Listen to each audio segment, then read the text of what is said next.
Hi hello నమస్తే, welcome to సరదాగా కాసేపు ఏ సెలబ్రిటీ టాక్ షో. ఈరోజు అందరికీ ఇష్టమైన ఒక ఫేవరెట్ హీరో, బుల్లితెర హీరోగా అందరినీ అలరిస్తూ ఉన్నారు.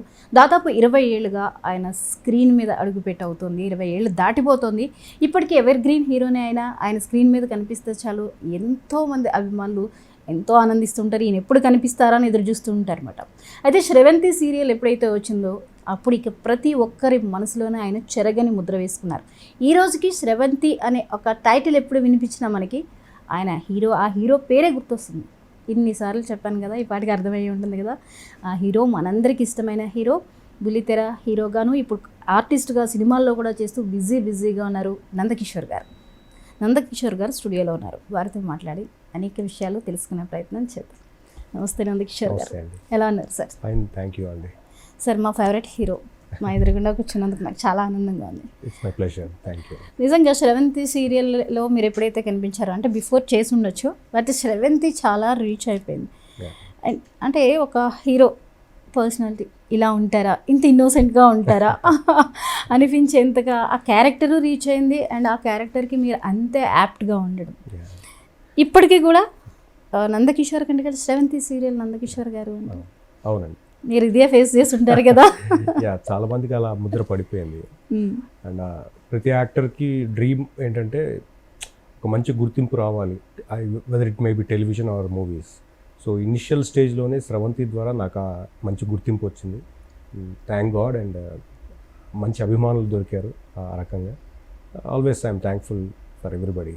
ఓకే, ఇంత లాంగ్ జర్నీ, అప్పటికి మీరు కెరీర్ స్టార్ట్ చేసినప్పటికీ ఇప్పటికి ఎలాంటి చేంజెస్ వచ్చాయంటారు ఇండస్ట్రీ? లాట్ ఆఫ్ చేంజెస్ అండి. అంటే అప్పట్లో ఏంటంటే వితౌట్ ప్రాంప్టింగ్ నేర్చుకుని చెప్పాల్సి వచ్చేది. ఇప్పుడు production values of course like producer point of view అవ్వచ్చు, లేకపోతే ఛానల్ పాయింట్ ఆఫ్ వ్యూ అవ్వచ్చు. ఎవ్రీడే ఒక 2 ఎపిసోడ్లు 2.5 ఎపిసోడ్స్ చేయాల్సి వచ్చిన టైం వచ్చింది ఇప్పుడు. ఎందుకంటే everything is like marketing.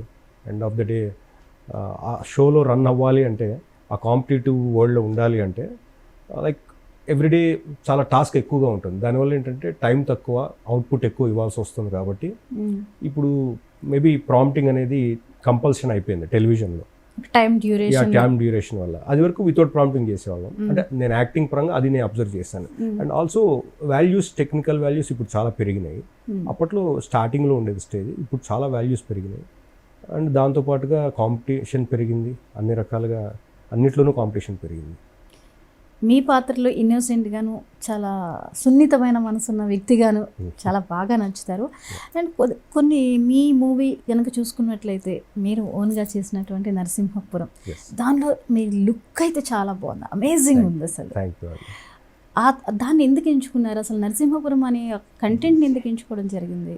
Actual Narasimhapuram విషయానికి వస్తే, అది నా ఫ్రెండ్ శ్రీరాజ్ బల్లా డైరెక్టర్. అతను మేము కలిసి చాలా డ్యాన్స్ షోస్లో కలిసి చేసాం, కొన్ని సీరియల్స్లో యాక్ట్ చేసాం. సో అతను నాకు సినిమా కథ చెప్పినప్పుడు, అంటే అది వరకు అతను ఓన్గా అతను ప్రాజెక్ట్స్ చేసేవాడు చిన్న బడ్జెట్స్లో. సో నేను అతనితో ఒకసారి మీట్ అయినప్పుడు, ఎందుకు నువ్వే హీరోగా నువ్వే డైరెక్టర్గా చేస్తావు, ఇంకెవరికైనా అవకాశం ఇవ్వచ్చు కదా అని. నేను చేసే లో బడ్జెట్స్లో ఎవరు రారు కదా నందు అంటే, ఎవరినైనా అడిగేవా అన్నాడు. ఇప్పుడు నిన్ను అడుగుతా నువ్వు చేస్తావా అన్నాడు. సో అలా మాటల సందర్భంలో వచ్చి సడన్గా మేము అనుకోకుండా ఆ ప్రాజెక్ట్కి ఒక బీజం పడింది. సో ఆ టైంలో అతను ఒక స్టోరీ నెరేట్ చేశాడు. సో నాకు కూడా బాగా అనిపించింది. అంటే ప్రతి యాక్టర్కి ఏదో ప్యాషన్, మనల్ని మనం ప్రూవ్ చేసుకోవాలనే తపనలో ఉంటారు ప్రతి ఇండస్ట్రీకి వచ్చే ప్రతి యాక్టర్. సో నాకు కూడా అనుకోకుండా అది కనెక్ట్ అయ్యి ఆ కథ ఆ టైంలో ఒప్పుకోవటం జరిగింది. అలాగే ఆ సినిమా ప్రాజెక్ట్ అంతా ఓన్గా మేమే చేసుకున్నాం. నేనే ప్రొడక్షన్ మొత్తం ప్రొడ్యూస్ చేసాం, అతను నేను అండ్ హీరోగా నేను చేశాను. సో అదొక అంటే ఆర్టిస్ట్గా చేసుకుంటూ వచ్చిన తర్వాత మొత్తం అన్ని బాధ్యతలు తీసుకున్నారు మీరు ఇందులో. డైరెక్షన్లో చూసుకోవడం కానివ్వండి, స్టోరీ పరంగా కానివ్వండి, యాక్టింగ్, ఇవన్నీ మీరు హ్యాండిల్ చేయడం. ఆ మూవీ అప్పుడు ఆ ఎక్స్పీరియన్స్ ఎలా అనిపించింది? యాక్చువల్గా డైరెక్షన్ పరంగా నేను అసలు అందులో ఇన్వాల్వ్ అవ్వలేదు. ఓన్లీ యాక్టింగ్, ప్రొడక్షన్ ఇవి తప్ప మిగతా డైరెక్షన్లో నేను ఎప్పుడు ఇన్వాల్వ్ అవ్వలేదు. బట్ ఏదైనా సందర్భంలో ఒక కథలో లేకపోతే ఆ డైలాగ్లో కొంచెం చేంజ్ చేస్తామని అలాంటివి తప్ప మేజర్గా ఎక్కడ మనం ఒకసారి వన్స్ ఫైనల్ అయిన తర్వాత ఎక్కడ మనం ఇన్వాల్వ్ యాజ్ అన్ యాక్టర్ అవ్వకూడదని నా ఉద్దేశం. నేను కూడా అవ్వలేదు. సో బట్ ప్రొడక్షన్ వాల్యూస్ బాగా, అంటే ఎక్కడ కూడా ఎవరికి డబ్బులు మిస్ చేయకుండా మనం ఆ సినిమా ప్రాజెక్ట్ కంప్లీట్ అయిపోయింది. అండ్ మోరోవర్ దానివల్ల మనకి నష్టం జరిగినా బయట అందులో చేసిన వాళ్ళు ఎవరికి నష్టం జరగలేదు. అందుకని నేను వీ ఫెల్ట్ హ్యాపీ. అంటే ఎఫెక్ట్ ఎక్కడ పడింది అంటారు? కంటెంట్ పరంగా మీకు అది రీచ్ అంటే చూసిన వాళ్ళు బాగుంది అని చెప్పారంటే పాజిటివ్ టాక్ వచ్చింది. బట్ అంటే కరోనా ఎఫెక్ట్ కానీ అప్పుడు ఉన్నటువంటి సిచ్యువేషన్స్ మూవీ మీద పడ్డాయా? Yeah, obviously. ఎందుకంటే అప్పుడు కరోనా సెకండ్ వేవ్ టైం, అప్పుడు కరెక్ట్ అప్పుడే థియేటర్స్ ఓపెన్ చేశారు first after corona second wave. దానివల్ల ఎవరు థియేటర్కి వచ్చే మూడు కూడా లేదు ఆ టైంలో. సో అనుకోకుండా అప్పుడు మేము రిలీజ్ చేద్దామని మా డైరెక్టర్ ఫిక్స్ అయ్యాడు. బట్ సి వెదర్ ఆ టైము మనకి నిజంగానే ఆ టైము కొంతమంది వచ్చుంటే ఏమో అది వేరే లెవెల్లో ఉండేదేమో. బట్ వచ్చినంత వరకు చూసిన వాళ్ళు బాగుందన్నారు. చాలామంది రాలేదు, ఎందుకంటే బికాస్ ఆఫ్ ఆ ఫియర్తో, corona fear. End of the day అదొక మనకి ఎక్స్పీరియన్స్ మిగిలించింది. ఆ సినిమా పరంగా ఓకే మనం ప్రయత్నం చేసాం, అది అనుకున్నంత స్థాయిలో రీచ్ అవ్వలేదు, అంతే. దానికి నో రిగ్రెట్స్. ఇంకా మనం ఇప్పుడు దాని గురించి ఆలోచించలేదు. అంటే అది మీకు మళ్ళీ ఆర్థిక పరంగా కొంచెం ఇబ్బందులు పడాల్సిన పరిస్థితి వచ్చింది. ఆఫ్ కోర్స్, లైక్ ఇండస్ట్రీలో చాలామంది ప్యాషన్తో వస్తారు, కొంతమంది ఏదో ప్రూవ్ చేసుకుందామని వస్తారు. నేను ఏదో ట్రై చేద్దాం అనుకున్నాను, అది అఫ్కోర్స్ అనుకున్న స్థాయిలో ఫైనాన్షియల్గా రీచ్ అవ్వలేకపోయాను. బట్ ఒక యాక్టర్గా ఆ సినిమా ఎప్పుడైనా మనం చూసుకున్నప్పుడు ఓకే మనం ఒక మంచి ప్రయత్నం చేసామనే ఫీల్ మాత్రం లోపల ఉంటుంది. బట్ దానికి ఆర్థికంగా చాలా ఎఫెక్ట్ పడటం అనేది అఫ్కోర్స్ అది నా పర్సనల్ ఇది కాబట్టి అది నేను ఫేస్ చేయాలి. సో ఇప్పుడు ఓవర్కమ్ చేశారు కదా, ఇప్పుడు అంతా సెటిల్డ్ కదా. ఓవర్కమింగ్ స్టేజ్లోనే ఉన్నాం, జరుగుతోంది. ఒక ఆర్టిస్ట్ తన పీక్లో ఉన్నప్పుడు తనని తాను కమర్షియలైజ్ చేసుకుంటూ ఇంకాస్త గ్రోయింగ్ ట్రై చేస్తుంటారు. మీరు అలా ఎప్పుడు కనిపించలేదు ఎందువల్ల? అంటే నాకు మార్కెటింగ్ స్కిల్స్ అంత నిజంగానే రావు. ఇప్పుడున్న ట్రెండ్లో మార్కెటింగ్ బాగా చేసుకోవాలి మనం. అంటే లైక్ ట్రెండీ అంటారు కదా. సో ప్రతిరోజు మనం whether it maybe Facebook or Instagram వాటిలో మన అప్డేట్స్ ఉండాలి, అండ్ ఏదో ఒక రీల్ మనం పోస్ట్ చేస్తూ ఉండాలి. సో నేనేంటంటే ఫస్ట్ నుంచి నాకు అలవాటు లేవు. ఇప్పుడు స్రవంతి జరిగే టైంలో అసలు ఇన్స్టాగ్రామ్ లేదు, ఫేస్బుక్ లేదు. సో అది అలవాటు లేకపోవడంతో సడన్గా వచ్చేసరికి ఆ టైంలో ఇనిషియల్గా ఫేస్బుక్, ఇన్స్టా వచ్చినప్పుడు దాని గురించి అంత అవగాహన లేదు. తర్వాత ట్రెండ్ మారిపోయే కొద్దీ మనం అందులో ఏమడలేకపోయాము. So end of the day దాని మీద అంత ఫోకస్ చేయలేకపోయాము. ఓకే. సో ఇప్పటివరకు ఎన్ని సీరియల్స్ చేస్తుంటారు మీరు? దాదాపు ఒక 15 సీరియల్స్ చేస్తుంటారు. 50 సీరియల్స్? 15. ఎందుకంటే ప్రతి సీరియల్ ఒక 2-3 ఏళ్ళు నడిచేది కాబట్టి అక్కడే గడిచిపోయింది. సో మేజర్గా మెయిన్ లీడ్ చేసినప్పుడు మనం మ్యాక్సిమం మనం ఎక్కువ సీరియల్స్ చేసే అవకాశం ఉండదు. సో అలా ఈ 20 ఏళ్ళలో దాదాపు 15 సీరియల్ ప్లస్ చేసి ఉంటాను. అంటే అదర్ లాంగ్వేజెస్ లో కూడా మీరు ఏవో చేశారు అనుకుంటున్నారండి? అదర్ లాంగ్వేజ్ లేదు, అంటే నాకు తమిళ వచ్చు, బట్ ట్రై చేయలేదు ఎప్పుడు. మేబీ ఇన్ ఫ్యూచర్ చూడాలి, అవకాశం వస్తే డెఫినెట్గా. మీరు ఎందులో అయినా బాగా సెట్ అవుతారులేండి, ఏ ఇండస్ట్రీ కన్నా. ఇప్పుడు మీకంటే ఏమైనా రూల్స్, పర్టికులర్ రూల్స్ ఉండిపోయినాయా? నేను ఇలాంటి రూల్స్ చేయాలి, ఇన్నేళ్ళ ఇండస్ట్రీలో ఇవి చేసుకుంటూ వచ్చా. యాక్టర్గా ప్రతి ఒక్కళ్ళకి ఏమనిపిస్తుంది అంటేనండి, ఇండస్ట్రీకి వచ్చే ప్రతి ఒక్కళ్ళు హీరో అవుదామని వస్తారు చాలామంది. కానీ వన్స్ ఇందులోకి వచ్చిన తర్వాత, ఈ ఇండస్ట్రీని అవగాహన చేసుకున్న తర్వాత ప్రతి ఒక్కళ్ళు హీరో అవ్వాలని రూల్ లేదు. మన స్థాయిని బట్టి, మనకున్న పొటెన్షియల్ని బట్టి మనం ట్రాన్స్ఫార్మ్ చేసుకోవాలి. లేదు నేను ఫస్ట్ నుంచి హీరో, చచ్చే వరకు హీరో అంటే అది కుదరని పని ఎంత వాళ్ళకైనా కూడా. సో ఆ ట్రాన్స్ఫర్మేషన్ మోడ్లో ఉన్నప్పుడు మనం ఒక క్యారెక్టర్ ఆర్టిస్ట్గా మౌల్డ్ అవ్వాలి. క్యారెక్టర్ ఆర్టిస్ట్గా మౌల్డ్ అవ్వాలంటే ప్రతి క్యారెక్టర్ని మనం న్యాయం చేయగలగాలి, వచ్చిన అవకాశం సద్వినియోగం చేసుకోవాలి. సో నా మటుకు నేను ఇప్పుడు ఏ క్యారెక్టర్ వచ్చినా చేసే ధైర్యం, దమ్ముతో ఉన్నాను. Waiting for my opportunity. అంటే రామసక్కని సీతలో మీరు చాలా బాగుంటుంది, అండ్ బ్రదర్గా ఉంటూనే లీడ్ రోలే మీకు. తర్వాత మళ్ళీ ఇప్పుడు తండ్రి పాత్రలోకి వెళ్తూ ఉన్నారు. ఎట్లా ఒకేసారి అంటే చాలా కొద్ది డ్యూరేషన్లోనే మీరు తండ్రి పాత్రలోకి కూడా వెళ్తూ ఉన్నారు కదా. అంటే ఆర్టిస్ట్ పరంగా మీకు ఎఫెక్ట్ పడుతుందని ఏమి అనిపించలేదా? మళ్ళీ తండ్రి రోల్లోకి వెళ్ళిపోవాల్సి వస్తుంది ఫర్దర్ ప్రాజెక్ట్స్ అని? అదేం లేదండి, ఎందుకంటే లైక్ ఇప్పుడు మనం దాగేది కాదు ఏజ్ అనేది. సో మనం ఏజ్ తగ్గట్టుగా మన రోల్స్ మనం సెలెక్ట్ చేసుకుంటూ వెళ్ళాలి. అంటే మీ ఏజ్ కనిపించట్లేదు సార్. ఓకే, అప్పుడు యంగ్ ఫాదర్ అనుకోవచ్చు. ఎందుకంటే ఇప్పుడు నేను వచ్చి ఇండస్ట్రీకి 21 ఏళ్ళు అయిందంటే నా ఏజ్ ఆల్మోస్ట్ అందరికీ అర్థమైపోయి ఉంటుంది. సో ఇంకా నేను హీరోగానే చేస్తానంటే అది కుదరని పని టెలివిజన్లో I mean to say. But సినిమాలో వచ్చేసరికి నా ఏజ్ గ్రూప్ క్యారెక్టర్లో హీరో అనకుండా ఆ క్యారెక్టర్ మెయిన్ క్యారెక్టర్ అవ్వచ్చు, అలా అనుకోవచ్చు తప్ప అక్కడ నేను హీరో అనేది కాదు విషయం. ఇప్పుడు మొన్న కూడా రీసెంట్గా ఒక మూవీ చేశాను, అందులో నేను మెయిన్ రోల్, అలానే హీరో అని కాదు, ఆ కథకి అది మెయిన్ రోల్, అది మెయిన్ క్యారెక్టర్. సో అలా ఇంపార్టెన్స్ ఉండే క్యారెక్టర్స్ చేసుకుంటూ, అలాగే టెలివిజన్ అనేసరికి ఏమవుతుందంటే ఇప్పుడు కొత్త ఫేసు, కొత్త వాళ్ళు అవసరం టెలివిజన్. ఇప్పుడు నేను నన్నట్టు 20 ఏళ్ళ నుంచి చూస్తున్నారు, ఇప్పుడు నన్ను ఇంకా ఆ యంగ్ హీరోగా చూసే కళ్ళు వాళ్ళకు ఉండవు. ఎందుకంటే అది సాధ్యం కూడా కాదు మనం అట్లా అనుకోవటం. సో యంగ్ టాలెంట్కి అవకాశం వస్తూనే మనం ఎక్కడ ఫిట్ అవుతాం ఆ టెలివిజన్ అనేది మనం వచ్చిన ఛాన్స్ని బట్టి చేసుకుంటూ వెళ్ళాలి. బట్ ఇప్పుడు టెలివిజన్లో కూడా క్యారెక్టర్ ఆర్టిస్ట్కి చాలా మంచి స్కోప్ ఉంది, సరైన అవకాశాలు ఉంటాయి, అండ్ అలాగే మనం డిమాండ్ కూడా చేసుకోవచ్చు because of our seniority. So ఏదొచ్చినా కూడా అవకాశాన్ని సద్వినియోగం చేసుకుంటూనే వెళ్ళాలి. ఎందుకంటే మనకి ఈ వృత్తే తెలుసు, మనం ఇందులోనే ఉన్నాం కాబట్టి ఏ ఛాన్స్ వచ్చినా we should accept it and we should move forward. Okay, Sravanthi first ఇంకా అది ఎక్కడో లేండి, ఇంకా దాన్ని మీరు ఎన్ని చేసినా మళ్ళీ శ్రవంతి దగ్గర ఆగుతాం, ఆడియన్స్ వచ్చి అక్కడే ఆగుతారు. ఇప్పుడు శ్రవంతి 2 చేస్తున్నారు, క్యారెక్టర్ మారింది, ఏమనిపిస్తుంది సార్? ఏమన్నా డిఫరెన్స్ అనిపిస్తుందా, గోయింగ్ అని అనిపిస్తుందా? అది సేమ్ టైటిల్ ఒకటి. కరెక్ట్. అంటే ఒక స్రవంతిలో హీరోగా చేసి మళ్ళీ అదే పార్ట్ 2 సీక్వెల్లో నెక్స్ట్ జనరేషన్ అంటే నా తర్వాత జనరేషన్ అనుకోవచ్చు. సో ఇక్కడ ఏంటంటే టోటల్గా కథ ఎక్కడైతే ఎండ్ అయిందో అక్కడి నుంచి మళ్ళీ ఒక 20 ఏళ్ల తర్వాత ఏంటనేది కథ స్టార్ట్ చేశారు. అందులో విలన్ ఫస్ట్ పార్ట్లో ఎవరైతే విలన్ భరణి ఉన్నాడో ఆ క్యారెక్టరైజేషన్ తోటి వాళ్ళ మేనల్లుడు వస్తాడు. సో అతను నా కూతుర్ని ఎలా ట్రాప్ చేశాడు, ఎలా అతను అమ్మాయిని నమ్మించి మోసం చేస్తాడు అనేది కథ అట్లా మొదలవుతుంది. దాని తర్వాత అమ్మాయి ఆ ప్రాబ్లమ్స్ నుంచి ఎలా బయటకు వస్తుంది అనేది ఇంకా నెక్స్ట్ కథ. దాన్ని ఇంకా వెళ్తూ ఎన్నో మార్పులు చేర్పులు చేస్తారు. సో మీరు ఇందాక అడిగినట్టు అందులో అట్లా చేసి ఇందులో ఇలా చేస్తే ఎలా అనిపిస్తుంది అనే దానికి వచ్చేసరికి ఎలా అనిపిస్తుంది అంటే ఓకే, ఒక హీరోగా చేసి ఇప్పుడు ఒక క్యారెక్టర్ రోల్ చేస్తున్నాం, అంతే డిఫరెన్స్. బట్ ఉండే ఇంపార్టెన్స్ ఎలాగో ఉంటుంది మనకి. కాకపోతే అరే అప్పుడు హీరోగా చేసాము ఇప్పుడు ఏంటి ఇలా అని మనం ఫీల్ అయ్యామంటే ఇంకా మనం క్యారెక్టర్ లేకుండా ఇంట్లో కూర్చోవాల్సి వస్తుంది. యాక్సెప్ట్ చేయాలి, రియాలిటీలో మనం వేర్ వి ఫిట్ ఇన్ అనేది మనం యాక్సెప్ట్ చేస్తూ పోతే మనకు ఆపర్చునిటీ మిస్ అవ్వదు. ఇంకొకటి ఏంటంటే శ్రవంతి 2 అనేది అనౌన్స్ చేసినప్పుడు ఆడియన్స్ గుర్తొచ్చింది మీరే. అంటే మీరు తండ్రి పాత్రలో వస్తారనేది కాదు, అంటే వీళ్ళతో మళ్ళీ ఏమైనా స్టార్ట్ అవుతుందా అంటే ఆడియన్స్ యాక్సెప్టెన్సీ ఉంది. మీరు ఇండస్ట్రీస్ ఉన్న సిచ్యువేషన్ బట్టి మీరు చెప్పింది కరెక్టే ఆ పాయింట్ ఆఫ్ వ్యూలో. బట్ ఆ టైటిల్ అలా మీకు ఇంపాక్ట్ పడింది కాబట్టి పాజిటివ్ ఇంపాక్ట్ అలా ఎదురు చూసేలా చేస్తుంది. సీరియల్స్ ఒక సీక్వెల్లో మనం ఎప్పుడంటే అప్పుడు కొనసాగించవచ్చు, లేదా దాన్ని ఎప్పుడంటే అప్పుడు ఆపేయచ్చు.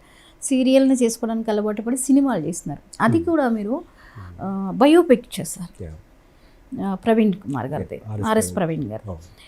ఆ క్యారెక్టర్కి మాత్రం సూపర్ సెట్ అయ్యారు సార్. దానికి మీరు ఎలా మౌల్డ్ అయ్యారు ఆ పాత్రకి? అంటే నాకు అది అనుకోకుండా ఒక మంచి ఆపర్చునిటీ వచ్చింది. వివేక్ కూచిపట్ల గారు పీపుల్స్ మీడియా ఫ్యాక్టరీ ఆయన సజెస్ట్ చేశారు నన్ను. సో లక్కీగా ఓకే, ఒక సినిమాలో మెయిన్ క్యారెక్టర్ చేయటం అనేది మనకు ఇప్పుడున్న ఇదిలో మంచి ఆపర్చునిటీ. సో నేను అది చెప్పగానే వెంటనే యాక్సెప్ట్ చేశాను. అండ్ ఆయన already is a real hero, అంటే ఆయన గ్రౌండ్ లెవెల్ నుంచి ఎంతో వర్క్ చేసి ఒక మంచి ఐఏఎస్ ఆఫీసర్గా, తర్వాత నెక్స్ట్ పొలిటికల్గా వెళ్తూ చాలా సమాజ సేవ చేశారు ఆయన.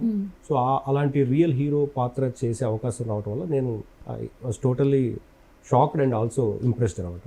సో వెంటనే ఆయన గురించి కొంచెం తెలుసుకుని దాని నుంచి కొంచెం హోంవర్క్ చేసి నా వంతు నేను ప్రయత్నం చేశాను ఆ సినిమా పరంగా. అండ్ ఆ సినిమా ఫిబ్రవరిలో రిలీజ్ అయింది. చూసినంత మంది బాగుందని చెప్పారు. సినిమా కూడా బాగా చేశారు, డైరెక్టర్ దుర్గారావు బాగా చేశారు ఆయన కూడా. అదొక ఆపర్చునిటీ, అది కూడా యూటిలైజ్ చేసుకుంది.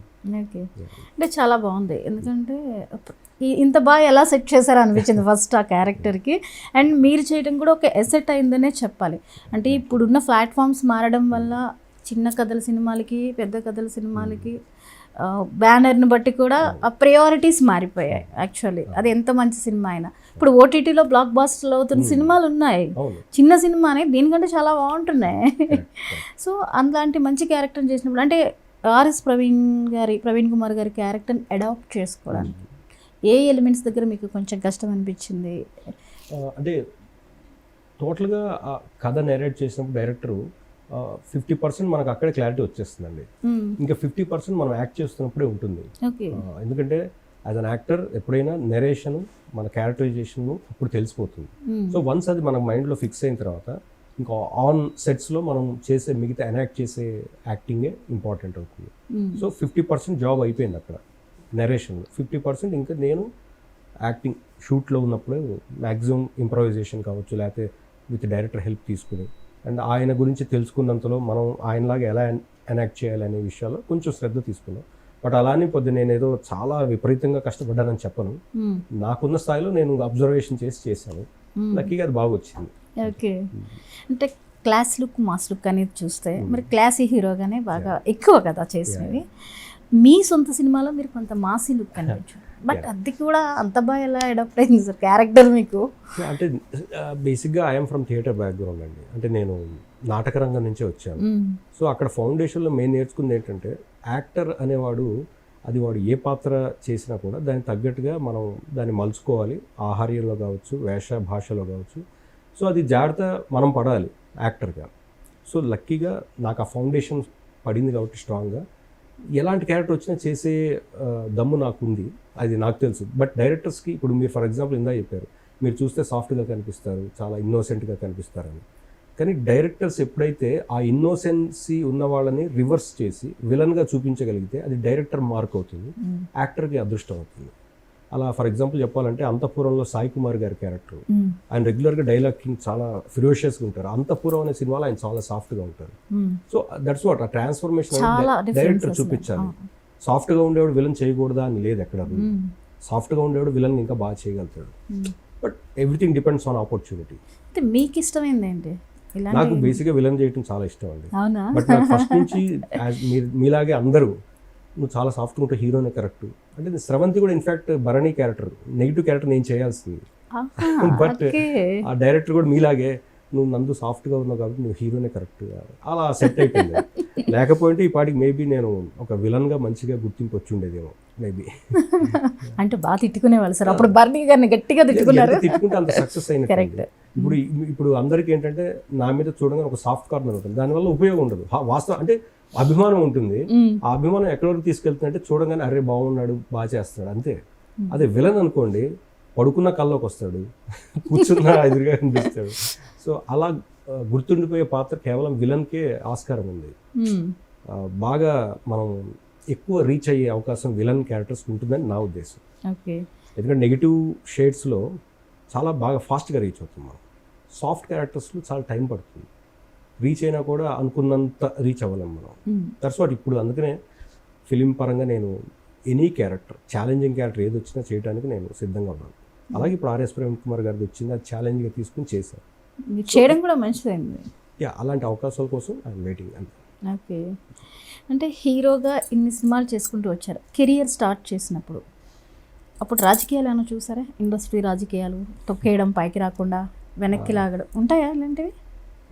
నేనైతే టెలివిజన్ ఇండస్ట్రీలో నేను చూడలేదండి వాస్తవానికి. ఎందుకంటే నేను ఇందాక మీరు చెప్పినట్టు థియేటర్ బ్యాక్గ్రౌండ్ నుంచి వచ్చాను కాబట్టి లక్కీగా మనకి ఎక్కడ అవకాశం వచ్చినా లేకపోతే ఎక్కడ మనల్ని టెస్ట్ చేసినా కూడా అందులో మనం ఇమీడియట్గా మన టాలెంట్ వాళ్ళ ముందు చూపించి ఇంప్రెషన్ తీసుకున్నాం. దానివల్ల ఫాస్ట్గా ఆపర్చునిటీస్ వచ్చినాయి. మేబీ అంటే నేను చాలామందికి అదే సజెస్ట్ చేస్తాను, మనం ఫౌండేషన్ స్ట్రాంగ్గా ఉన్నప్పుడు ఒక చోట కాదు ఇంకో చోట ఆపర్చునిటీ వస్తుంది. దానికోసం మనల్ని మనం మౌల్డ్ చేసుకోకుండా నాకు వాళ్ళు అవకాశం ఇవ్వలేదని తిట్టుకోవడం తప్పు ఎదుటి వాళ్ళని. మనం మారాలి, మనం అప్డేటెడ్గా ఉండాలి. అప్పుడు ఏంటంటే ప్రతి ఒక్కళ్ళకి మన మీదే ఉంటుంది నజరు. అది కాకుండా నేను చాలా అద్భుతమైన నటుండని ఇంట్లో కూర్చుంటే అవ్వదండి. నీ నటన, నీ క్యాపబిలిటీ ఏంటనేది 10 మందికి తెలియాలి.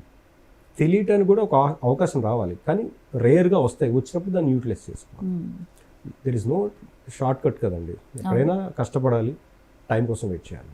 ఓకే, మీ లైఫ్లో ఈ జర్నీలో ప్రొఫెషనల్గా కానివ్వండి, పర్సనల్గా కానివ్వండి, టఫెస్ట్ సిచ్యువేషన్ ఏంటి? పర్సనల్గా అంటే 2010లో మా ఫాదర్ చనిపోయారు.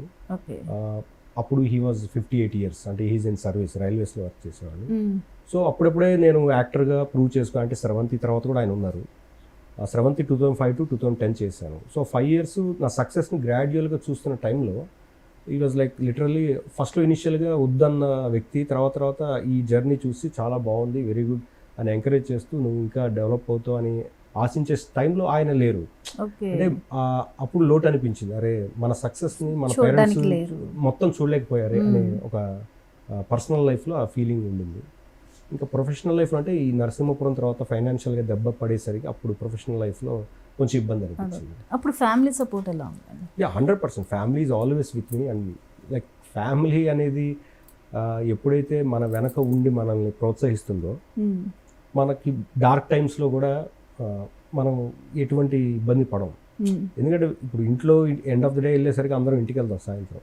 వెళ్ళిన తర్వాత అక్కడ మనశ్శాంతి లేకపోతే ఏ మనిషి కూడా మోస్ట్ ఆఫ్ ద ఇదిలో ఫ్యామిలీస్లో డిస్టర్బెన్స్ అందుకనే వస్తాయి. ఇంట్లో గొడవలు అయ్యేసరికి పర్సనల్ లైఫ్ పాడవుతుంది, ప్రొఫెషనల్ లైఫ్ పాడవుతుంది. కొంతమంది ఈవెన్ పిచ్చి పిచ్చి డెసిషన్స్ కూడా తీసుకుంటారు దానివల్ల. Okay. So I was very very lucky in that case. ఎందుకంటే నా ఫ్యామిలీ మొత్తం టోటల్గా నాకు సపోర్ట్గా ఉన్నారు. And I feel I'm very lucky in that. అంటే మీరు ప్రొడక్షన్లోకి దిగుతున్నాను అన్నప్పుడు అబ్జెక్షన్ చెప్పలేదు అసలు? ఎప్పుడు చెప్పలేదు, ఎందుకంటే అది నా ప్రొఫెషన్లోనే ఉన్నాను అండ్ నాకు తెలిసిన పని అది యాక్చువల్గా. ఎందుకంటే నేను అప్పటికే ఒక 20 ఏళ్ళ నుంచి 15 ఏళ్ళ నుంచి చూస్తున్నాను, చేస్తున్న పనులే కదా. అదేం పెద్ద కష్టం అనిపించలేదు. వాళ్ళకు కూడా ఓకే రెగ్యులర్ పనే కదా అని ప్రోత్సహించారు.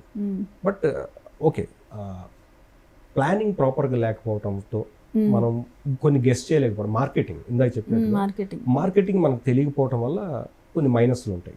So anyone who is interested కొత్తగా చేయాలనుకునే వాళ్ళకి మనం రిలీజ్ ఎలా చేయాలి, దీన్ని అవుట్పుట్ ఎలా తెచ్చుకోవాలి, దీన్ని ఎలా సేల్ చేయాలని ముందు ఆలోచించి దిగాలి. అది నేను ఎప్పుడు ఆలోచించలేదు. ఒక ప్రాజెక్ట్ చేద్దాం, కష్టపడదాం, ఇదే తప్ప మైండ్లో తీసిన తర్వాత ఎలా దీన్ని మార్కెట్ చేద్దాం అనేది అప్పుడు లేదు. నిజంగా తీసిన తర్వాత స్టార్ట్ అయింది అది తప్పు అంటాను. అది ముందే ఉండాలి, తీసే ముందే అది ప్లానింగ్ చేసుకోవాలి ఎవరైనా. సో ఇక మీ పిల్లలు ఏం చదువుతున్నారు, ఏం చేస్తున్నారు? అంటే నేను ఎక్కువ ఇంట్రెస్ట్లో ఫ్యామిలీ గురించి ఎప్పుడు చెప్పను, బట్ చాలా రేర్ కేసు చెప్తాను. 3 ఆడపిల్లలు నాకు. పెద్ద పాప ఇప్పుడు తను బ్యాచులర్ ఆఫ్ ఇంటీరియర్ డిజైనింగ్ చేస్తుంది. రెండో పాప ఇంటర్ సెకండ్ ఇయర్, మూడో పాప 6th క్లాస్. ఎవరికైనా యాక్టింగ్ మీద ఇంట్రెస్ట్ ఉందా మీ ముగ్గురు పిల్లల్లో? లేదు, ఎవరికి లేదు. Totally they are into education. మొత్తం మీ వైఫే చూసుకుంటారా పిల్లలు సంబంధించి? మొత్తం వైఫే చూసుకుంటారు. తను యాక్చువల్గా హౌస్ వైఫ్ కాబట్టి లక్కీగా తన ఇంట్లో మొత్తం హ్యాపీగా అందరినీ చూసుకుంటుంది. మీరు పీక్ స్టేజ్లో సీరియల్స్ చేశారు, అప్పుడు మీ ఇద్దరికి అండర్స్టాండింగ్ ఎలా ఉండేది?